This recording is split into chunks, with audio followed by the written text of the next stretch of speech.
నమస్తే అండి. నేను డాక్టర్ కళ్యాణ్ కుమార్, పల్మనాలజిస్ట్. ఇప్పుడు మనం స్లీప్ యాప్నియా, నిద్రలో గురక రావడం వల్ల వచ్చే ఇబ్బందుల గురించి డిస్కస్ చేద్దాం. ఈ స్లీప్ యాప్నియా అనేది నైట్ పడుకోగానే విపరీతమైన గురక రావడం. దీనివల్ల నిద్రలో ఆక్సిజన్ కంటెంట్ మెదడుకి వెళ్లాల్సింది పూర్తిగా తగ్గడం వల్ల వచ్చే ఇబ్బందులు. జనరల్గా మనం పడుకున్న వెంటనే ఒక రకమైన చిన్నపాటి గురక అనేది సహజం. విపరీతమైన గురక అనేది చూస్తూ ఉంటాం. ఈ ఎంత గురక ఉంటుందంటే పూర్తిగా మధ్యలో నిద్ర లేచి ఊపిరి అందక నిద్ర లేచిపోవడం, ఇవన్నీ చూస్తూ ఉంటాం. వీటి వల్ల వచ్చే కాంప్లికేషన్స్, అంటే దీనివల్ల వచ్చే ఇబ్బందులు చూస్తే చాలా వరకు మనకు బీపీ కంట్రోల్ అవ్వకుండా ఇబ్బంది పడుతూ ఉంటారు.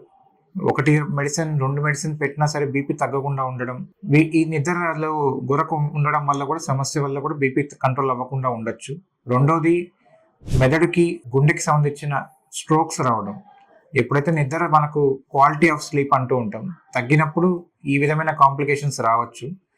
ఎలా కనుక్కోవచ్చు? పేషెంట్ అది ఎవరైనా సరే కంప్లైంట్స్ ఎలా ఉంటాయంటే, నైట్ నిద్ర పడుకోగానే వెంటనే నిద్రలోకి వెళ్ళిపోవడం, పడుకున్న 2 నిమిషాలకి విపరీతమైన గురక రావడం, తరచుగా నిద్ర లేవడం. ఎంత తరచుగా నిద్ర లేస్తూ ఉంటారంటే పక్కన వాళ్ళు కంప్లైంట్ ఎవరీ నిమిషానికి 1-2 సార్లు లేచి మళ్ళీ ఆయనే తెలియకుండా పడుకోవడం, విపరీతమైన ఊపిరి ఆగిపోయినట్లు సడన్గా నిద్ర లేయడం, మధ్య మధ్యలో లేచి తరచుగా, అంటే ఎంత ఫ్రీక్వెంట్గా అంటే ఎవ్రీ 2 అవర్స్కో 3 అవర్స్కు మనకు వాష్రూమ్ యూరిన్కి వచ్చినట్లు లేవడం, ఇవన్నీ కంప్లైంట్స్ చూస్తూ ఉంటాం. ఇది కాకుండా మెయిన్ థింగ్, మార్నింగ్ ఎంత ఎక్కువసేపు పడుకున్నా నిద్ర సరిపోకుండా అలసటగా ఉండడం, ఫ్రెష్నెస్ ఉండలేకపోవడం మెయిన్. ఆ తర్వాత గమ్మున ఒక 1 or 2 minutes ఐడియల్గా కూర్చుంటే వెంటనే నిద్ర వచ్చినట్లు మత్తుగా ఉండడం, ఇవి కంప్లైంట్స్ చూస్తూ ఉంటాం. సో ఎలా నిర్ధారణ? మనం పేషెంట్ అది ఎవరైనా వస్తే ఎలా కనుక్కుంటామంటే, జనరల్గా హిస్టరీ, ఈ నైట్ నిద్రలో గురక ఎక్కువ ఉండడం, ఇట్లా తరచుగా లేవడం, మార్నింగ్ యాక్టివ్గా ఉండలేకపోవడం, ఎక్కడైనా కూర్చుంటే నిద్రమత్తు ఉండడం, ఇవన్నీ జనరల్ హిస్టరీలో కంప్లైంట్స్ మేము వింటూ ఉంటాం. అలా కాకుండా ఫర్దర్ ఈ ఈఎన్టీ ఎగ్జామినేషన్, అంటే గొంతులో అడినాయిడ్స్ అని, టాన్సిల్స్ అని ఎన్లార్జ్మెంట్ ఉండడం వల్ల కూడా నిద్రలో గురక వస్తూ ఉంటుంది. ముక్కులో కండ పెరగడం, పాలిప్స్ ఉండడం వల్ల కూడా కొంచెం నిద్రలో గురక వచ్చి నిద్ర డిస్టర్బెన్సెస్ ఉంటూ ఉంటాయి. సో ఇది కాకుండా గోల్డ్ స్టాండర్డ్, అంటే ఇది చేస్తే నిర్ధారణ అవుతుందనే పరీక్ష అయితే స్లీప్ యాప్నియా టెస్ట్కి పాలిసోమ్నోగ్రఫీ అంటూ ఉంటాం, స్లీప్ స్టడీ సింపుల్గా. సో ఈ టెస్ట్ వల్ల మనకు మ్యాక్సిమం ఎంత ఇబ్బందులన్నీ కనుక్కోగలుగుతాం.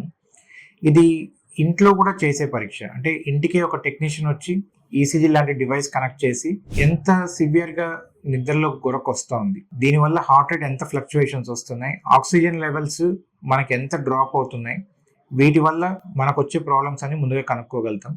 ఈ టెస్ట్లో స్లీప్ యాప్ని, అంటే మనకు వచ్చే గొంతు కండరాలు, ముక్కు ఇబ్బందులే కాకుండా మెదడులో కొన్ని ప్రాబ్లమ్స్ వల్ల కూడా స్లీప్ యాప్ని వస్తూ ఉంటాయి.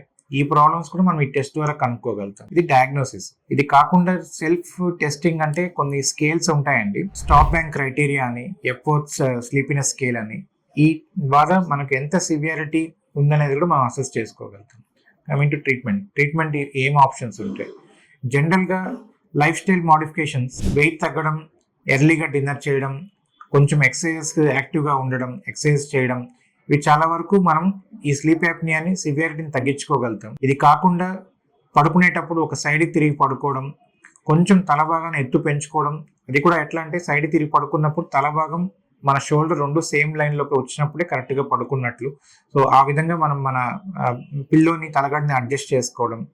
ఇది కాకుండా స్లీప్ యాప్నియాకి definite gold standard treatment CPAP అంటూ ఉంటాం, కంటిన్యూస్ పాజిటివ్ ఎయిర్వే ప్రెషర్స్. ఇవేంటంటే కొంచెం ఫోర్స్గా ఒక ఆక్సిజన్ మాస్క్ లాంటి ముక్కుకి, ఇట్లా మౌత్కి పెట్టేసి పడుకుంటారు నైట్ టైం. దీనివల్ల కొంచెం ఫోర్స్గా గాలి లాంటి డివైస్ వెళ్ళి ఏదైతే అబ్స్ట్రక్షన్గా ఉంది రిలీవ్ చేస్తూ ఉంటాయి. వీటి వల్ల వెంటనే ఆ స్లీప్ యాప్నియా కంప్లైంట్స్ తగ్గి క్వాలిటీ ఆఫ్ స్లీప్ పెరిగి ఏదైతే మన బీపీ కంట్రోల్ లేకపోవడం, ఇవన్నీ చాలా వరకు ఇంప్రూవ్మెంట్ వస్తూ ఉంటాయి. Thank you.